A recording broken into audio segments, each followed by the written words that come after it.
అదిగో మీరు పాపమునకు దాసులై ఉంటిరి.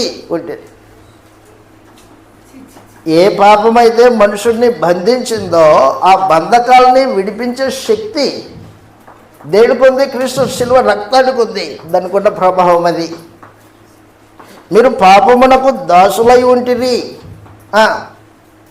అయితే ఇప్పుడు నీతికి దాసులయ్యారు అని చెప్పేశాడు.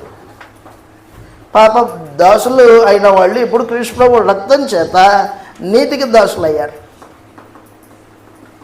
పాపం నుండి విమోచింపబడ్డారు. మరలా స్వాతంత్ర్యాన్ని అనుగ్రహించాడు క్రీస్తు ప్రభు మనకి. రే బాబు, ఇదిగో నిన్ను బంధించిన ఆ పాపము, దాని బంధకాల్లో నుంచి నేను విడిపించాను నిన్ను. పాపుల్ని రక్షించడానికి క్రీస్తు ప్రభు ఈ లోకానికి వచ్చాడు.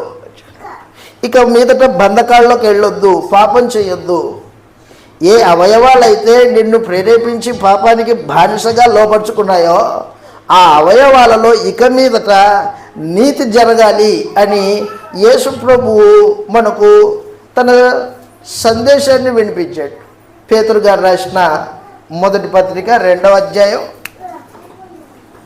పేతురు గారు రాసిన మొదటి పత్రిక 2వ అధ్యాయము 24వ వచనంలో ఈ మాట రాయబడింది. 24వ వచనంలో తెలియజేస్తున్నాడు,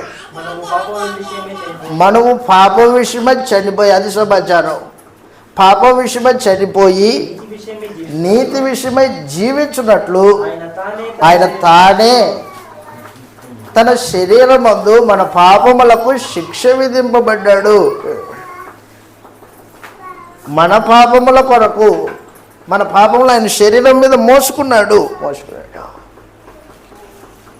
క్రీస్తు శిలువ రక్తము పాపం నుండి విడిపిస్తుంది, స్వతంత్రులుగా చేస్తుంది.